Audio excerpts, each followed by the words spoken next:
ላረግ ነው? አንቺ ማሰብ ለምን ነው ሰምሽ ነገር እንዳነካኝ ነው ማክርሽ ቆይ ለመጠየቅ ነው የመጣሁት። እንግዲህ የዳላስ በተለይም የማርያም ቤተክርስቲያን ምዕመናን ካላችሁ በጣም ይቅርታ ለማለት እወዳለሁ። የ4 ዓመቷ ታዳጊ በተኛችበት ስልኳ ፈንድቶ ህይወቷ አልፏል። ከቅዳሜን ከሰዓት ስራ በመልቀቅሽ ምክንያት የሚያስከፋሽ ነገር ምንድነው?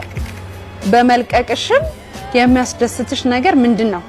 ስራ በመልቀቄ የሚያስደስተኝ ነገር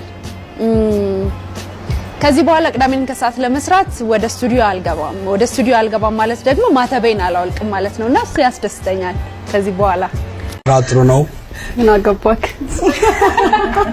አይ እንደው ችግር ካለ ልረዳሽ ብዬ ነው። ችግር የለም። ምንድነው መሰለኝ እዚህ ትቀጥረኛለህ? ለምን አልቀጥርሽም? እንደዛ ከሆነ ስራ ፈትነኝ እዚሁ እቀጥላለሁ። ስራ ፈትነሽ ምን አጥነተሻል? ጽዳት። ትዳርስ እንዴት ነው? ከየት ተገኝቶ?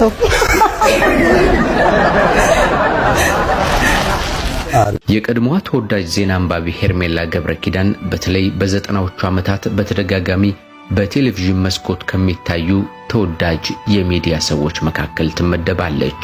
የሄርሜላን ነገር ለየት የሚያደርገው በሁሉም ዘንድ ተወዳጅ መሆኗ ነው። ጤና ይስጥልን፣ የቀን 7 ሰዓት ዜናዎችን እናሰማለን። ከዜናዎቹ ጋር ሄርሜላ ገብረኪዳን ብላ ድምጿን ስታሰማ ህፃናቱ ጨዋታቸውን ገታ አድርገው አንገታቸውን ቀና አፋቸውን ከፈት ያደርጉና ይመለከቷታል። እናቶች እሰይ የኔ ልጅ ዛሬ አንቺ ነሽ ተረኛ ይሉና ወደ መቀመጫቸው ደገፍ ብለው ይከታተሏታል። ዓለም ሰገድ የተባለ ወጣት ከሄርሜላ ጋር በተገናኘ እንዲህ ይላል።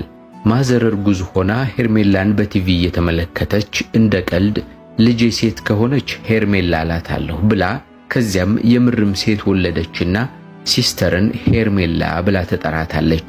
ዛሬ ድረስ እህታችን ሄርሜላ ትባላለች ሲል ይናገራል። ተወዳጅነቷ ምን ያህል እንደነበር የሚያመላክት ታሪክ ነው። ከሁሉ በላይ ግን የወጣቶቹ እንደሚለይ ያኔ ይሰማቸው የነበረውን ስሜት ዛሬ ድረስ ከመናገር ወደ ኋላ አይሉም። ያኔ ሄርሚ ዜናውን ስትመራ አለባበሷን፣ የፀጉር ስታይሏን፣ የተቀባችውን መዋቢያም የምታነብበትን መንገድ፣ ድምጿንና ከተመልካች ጋር ያላትን የአይነ ግብቡነት ብቻ ብዙ ነገሯን ያስተውሉ እንደነበር ይጠቅሳሉ ወጣቶቹም። እነሱ ቤት እያለሽ ማርገዝሽ ሲታወቅ ያረገዝሽው ከባባ ነው ወይስ ከልጅየው ነው? ከልጅየው ነው። አባት የላቸውም ሲጀመር ቤት ልጆቹ። ሚስት አለው ልጅየው ታላላቸው እናቲቷ ለቤት አባታቸው ሟች ነው። አባት የላቸው። ቅድም ግን እሷ ያለችው ምንድን ነው? ሰውየው አስቀምጧት ለብቻ የለውም ሚስት የለውም ልጁ። የስንት ዓመት ልጅ ነው? ስንት ዓመት ይሆነዋል እድሜውን ስትገምጪ? 27 28 ይሆነዋል። ወይ 27 28 ይሆነዋል።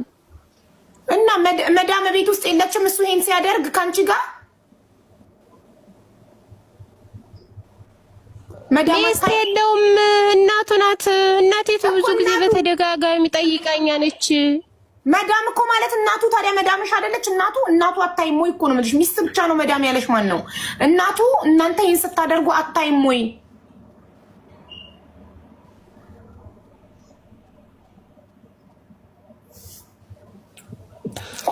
እኮ እንደው ጠይቁኝ ሰውዬው ይሄ ቤት ተከራይ መስሎኝ የሰጠሁት ዝም ብለሽ ውጪ ይገሉሻል አለኝ እኮ አልኩሽ። እኔ የሚግደሉኝ እንጂ አልወጣም። ወደ ህግ መድረስ እፈልጋለሁ። ኤምባሲም ጋር ቢሆን ደውል እናገናኘኝ አልኩት። እንደዛ ግን አላደረገልኝም። ሰውዬው አተባበረኝም። አልገባኝም። እነሱ ቤት ስንት ወር ነው የሰራሽው?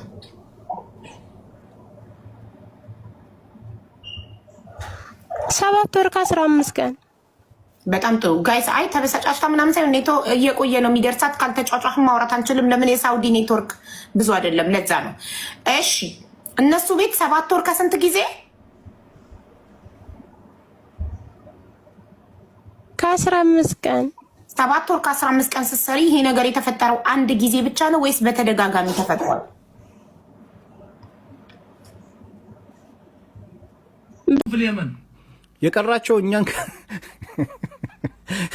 የቀራቸው እኛን ከየመን አበረውን የመንን ሊቆጣጠሯት ነው የቀራቸው እንጂ ምንም አልቀራቸው። እውነቱ እኮ ነው። ተራራ ላይ እንዳለ ያላቸው እኔ ቪዲዮ እዚህ ጋር ማሳየት አልችልም። መሳሪያ ይዘው እየሰለጠኑ ምናምን ወላሂ ይላቸዋል። ጀማ ቪዲዮ አለ እዚች ጋር ማሳየት አልችልም። አይቼው በጣም ነው የገረመኝ። መሳሪያ ያላቸው ምናምን በቃ ተቆጣጥረዋታል ሀገሩን እንዴ። እና የቀራቸው እኛን የመንን ለቀንላቸው እንድንወጣ ነው። ምንም የቀራቸው ነገር የለም እያለ ነው እንግዲህ። ያ አንድ ቪዲዮ ያመጣችሁ ችግር ተመልከቱ። አረ ሌሎች የመኖች አሉ ብዙ ገና አሰማቸዋለሁ። هذا لا خطر وبعدين اذا قتلوا واحد ما ادري من غريمك يتشابهوا كلهم አንድ ሰው ደግሞ ከገደሉ እንዳለ ተመካክረው እንዳለ ፕላን አርግተው ነው እና ሲያጠፉ ዝም ብሎ አይደለም ያጠፉት ማለት ነው። كلهم وجه واحد ما ادري من هو غريمك ሁሉም ደግሞ መልካቸው አንድ ነው። የትኛው እንደሆነ ራሱ መለየት ይከብዳል ነው የሚለው። وين بقى تلاحق هناك حقك يضيع في الحدود حقك يضيع سواء قتلت سواء شلوا عليك اي شيء. اخوانك اليمنيين اللي تهربوا من هناك متضررين فبتمنى من الحكومه انها تتحرك وتشوف لنا حل مع هذولا እና ወንድሞቻችን የመን ላይ ብዙ አይነት ነገር እየደረሰባቸው በእነዚህ ምክንያት ነው። ስለዚህ የሀገሪቷ መንግስት ህግ እነዚህ ሰዎችን መላ ይበሉን እነዚህ ኢትዮጵያኖችን እያሉ ነው እንግዲህ።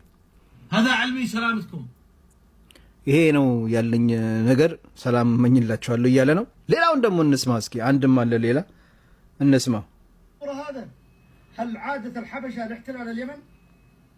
هذا المرة 600 ሺህ ፎሎወር ከገባ ምን ይመስላል? አዶናይ እኮ ሰይፉ ሾው ላይ ይቅረብ የምትሉ ሰዎች እየሰማን ነው። ሰይፉ ፋንታውን አዶናይን እንዴት ሊያቀርብ ይችላል? በሁለት ምክንያት አይቀርበውም። አንደኛ ከአራተኛ ክፍል ወይም አራተኛ ክፍል እያለው ሴጋ መምታት መርጨት ጀመርኩ ያለን በሚዲያው ቢያቀርበው የታወቀ ሚዲያና በህግ የተቋቋመ ስለሆነ ሰይፉ ፋንታውን ሊከሰስ ይችላል። በህዝብ እይታ ደግሞ ይወርዳል። አንድ ሰይፉ ፋንታውን ልጅ አለው። ልጆቹን እንዴት ያስተምራቸዋል? ከዚህ ሴካ በአራተኛ ክፍል ላይ ጠበጥባለሁ ያለ ሰውዬ ሰይፉ ፋንታውን ቢያቀርበው ልጆቹን ምን ሊያስተምራቸው ነው? ነገ እኮ ሲያድጉ ይጠይቁታል። አንተ የኛ አባትን እንደ ምንድን ነበር ስትሰራ የነበረው ሊሉት ይችላል። አሁንስ ምን ይሰማሉ? ያን ያዩታል እኮ ሾው ሴጋ ሲል ሰምተው ሊሆን ይችላል። ቀፋቸው ትተውት አባታቸው ሲያቀርበው ቢያዩ ዋስገው ነው። ሰይፉ ፋንታውን እኮ እንደ እውነቱ ልጅ አለው። ኢትዮጵያዊ እኮ ሞራል አለው። ይሄ ነገር ኢትዮጵያም ከዚህ በፊት ገጥሞኛል። ከኔ ጋር ሳይመካከሩ እኔን ሳይነግሩኝ ሳያሳውቁኝ እሸቱ በዚህ ቀን በዚህ ሰዓት ይመጣል ብለው ፕሮግራም ይዘው እዛ ሰው ተሰብስቦ ሲጠብቀኝ እኔ ምንም ማቀው ነገር በሌለበት ስቀር ከዚህ በፊትም እንደዚሁ ገጥሞኛል ኢትዮጵያ ውስጥ አንድ ነገር። አሁንም ያ ነገር ነው ዛሬ የተከሰተው። እኔ ምንም አይነት በዚህ ሰዓት እዛ ቦታ ላይ ሰው ተሰብስቦ እንደሚጠብቀኝ ማቀው ነገር የለም። ቤተክርስቲያኗን ተሳለማለሁ ወይ ሲሉ ተሳለማለሁ ብያለሁ። ግን የምሳለምበትን ሰዓት እኔ ራሴ አላውቀውም። ምክንያቱም ከአዲስ አበባ ለውሃ ቁፋሮ የመጡ በሕክምና ዙሪያ ገጠር በያዝነው ፕሮጀክት ዙሪያ ብዙ ስብሰባዎች ነበሩኝ። እዛ ላይ ባለውበት ሰዓት ነው ተደውሎ ህዝብ እየጠበቀህ ነው የተባልኩትና እጅግ በጣም ይቅርታ።